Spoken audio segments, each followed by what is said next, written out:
America की तैयारियां बता रही हैं कि उसने ईरान पर अटैक का प्लान लॉक कर लिया है।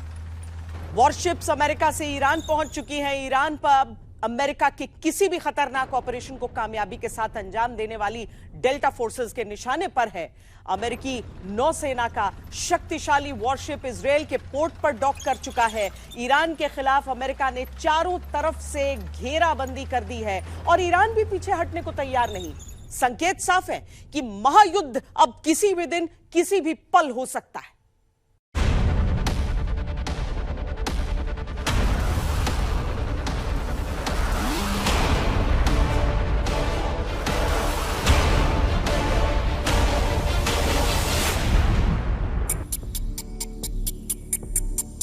हालात बता रहे हैं कि ईरान के पास अब बस चंद घंटे ही बचे हैं खुद को अमेरिका के भारी भरकम हमले से बचाने के लिए।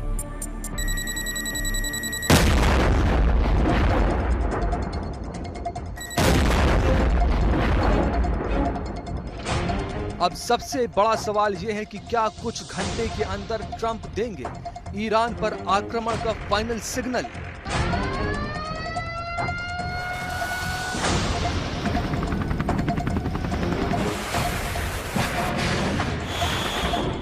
क्या ट्रंप करेंगे ईरान पर अब सबसे बड़ा हमला।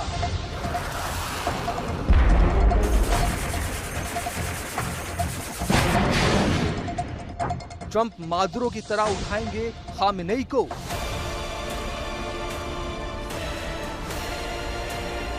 या ट्रंप करेंगे खामेनेई शासन का खात्मा। We have a large armada, flotilla, you can call it whatever you want, heading toward Iran right now, even larger than what we had in Venezuela. It's still in front of Venezuela.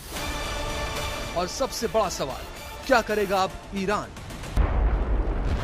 Britain, Israel, France के अलावा खाड़ी के 4 देशों की सम्मिलित शक्ति के साथ अमेरिका की नजरें ट्रंप की उन उंगलियों की तरफ लगी जिनने जंग का ट्रिगर दबाया। सुबह का सूरज दुनिया के सामने महाजंग की तस्वीरें पेश कर सकता है। यह भी माना जा रहा है कि अमेरिका को अब ईरान के खिलाफ कार्रवाई करने के लिए सऊदी अरब का भी साथ मिल चुका है। यानी ईरान के लिए पहले से तंग होते रास्ते अब और तंग होते चले जा रहे हैं। ईरान के लिए यह सबसे बड़ी परीक्षा की घड़ी है क्योंकि ट्रंप पहले ही ये साफ कर चुके हैं कि इस बार जो हमला होगा वो निर्णायक होगा।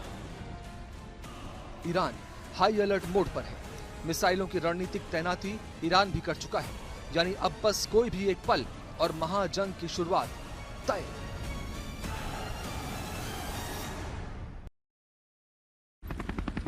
USS Abraham Lincoln aircraft carrier strike group कई डिस्ट्रॉयर्स के साथ मिडिल ईस्ट में अमेरिकी ताकत का प्रदर्शन कर रहा है। दूसरा warship USS Delbert D Black Red Sea में अमेरिका के जंगी इरादों का प्रतीक बनकर खड़ा है। इसके अलावा F-15E फाइटर जेट्स जॉर्डन में अमेरिकी एयरबेस पर जंग के इशारे का इंतजार कर रहे हैं।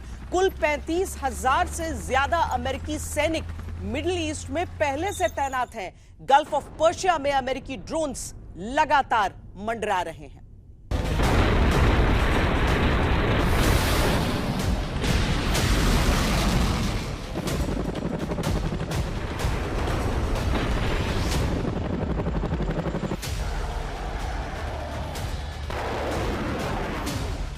ईरान के चारों तरफ अमेरिका का शिकंजा कस चुका है। समंदर, आसमान, जमीन, हर तरफ से अमेरिका ने ईरान को घेर लिया है। बस अब ट्रंप की तरफ से एक्शन कहने की देरी है।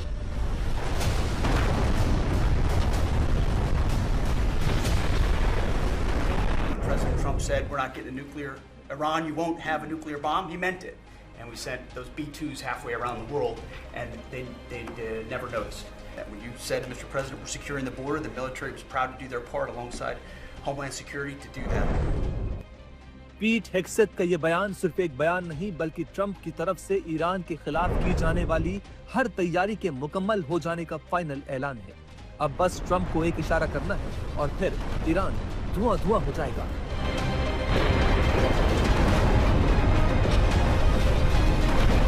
अमेरिका ने जिस तरह से ईरान की घेराबंदी की है वो अपने आप में युद्ध का सायरन बजाती हुई सुनाई पड़ती है।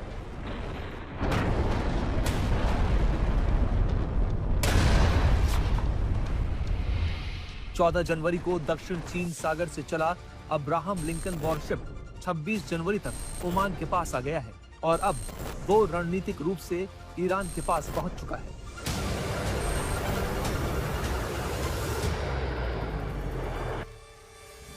इस वॉरशिप पर FA-18EF सुपर हॉर्नेट लड़ाकू विमान, EA-18G Growler, F-35C fighter jet और MH-60R हेलीकॉप्टर तैनात हैं।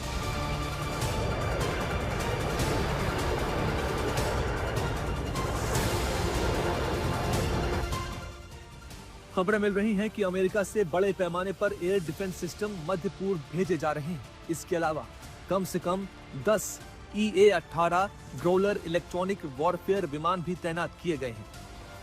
अमेरिका को अच्छी तरह पता है कि ईरान की ताकत उसकी मिसाइलों में छुपी है और ईरान ना तो वेनेजुएला है और ना ही इराक या अफगानिस्तान।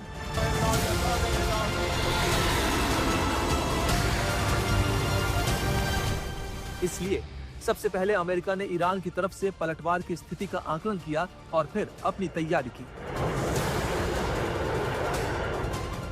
अमेरिकी नौसेना का एक शक्तिशाली जहाज USS Delbert D black DDG-119 Israel के रेड सी बंदरगाह इलात पर डॉक कर गया है। ये आर्लेक Burke class guided missile destroyer है। इसमें एजिस सिस्टम है जो एयर डिफेंस, मिसाइल डिफेंस और क्रूज मिसाइल टोमाहॉक को लॉन्च करने की क्षमता रखती है।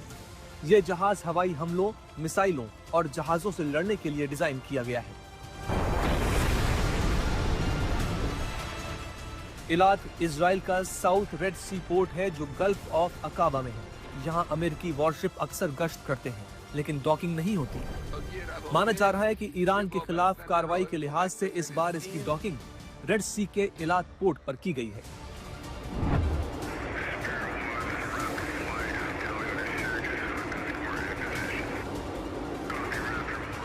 अब हम आपको ये भी बताते हैं कि अमेरिका जंग की शुरुआत में ईरान को कहां-कहां से निशाना बना सकता है। निशाना नंबर 1, ईरान की सैन्य गतिविधियां खत्मुल अंबिया से संचालित होती हैं। यहां ईरान की integrated theatre command of armed forces का मुख्यालय है। तेहरान। निशाना नंबर 2, तेहरान से कुछ दूरी पर है करमनशाह, जहां इस्लामिक रिवॉल्यूशनरी गार्ड कोर ने मिसाइलों का बेस बना रखा है। निशाना नंबर 3, ईरान में IRGC को खत्म किए बिना शासन का पतन नहीं हो सकता। ऐसे में अमेरिका के निशाने पर IRGC का मुख्यालय थारुल्लाह भी है। निशाना नंबर 4, ईरान की सत्ता सुप्रीम लीडर के पास होती है। यहाँ पर भी अमेरिका हमला कर सकता है। फिलहाल ये कहा जा रहा है कि अमेरिकी खतरे को देखते हुए आयतुल्लाह खामेनेई अंडरग्राउंड हो गए हैं।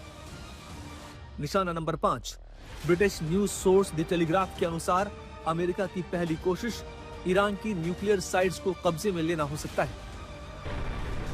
अमेरिकी सेना के एक पूर्व अफसर ने दावा किया है कि ईरान पर हमले के लिए तारीख, ठिकाने सब सेट हो चुके हैं। अब बस किसी भी पल जंग का विधिवत आगाज होना है।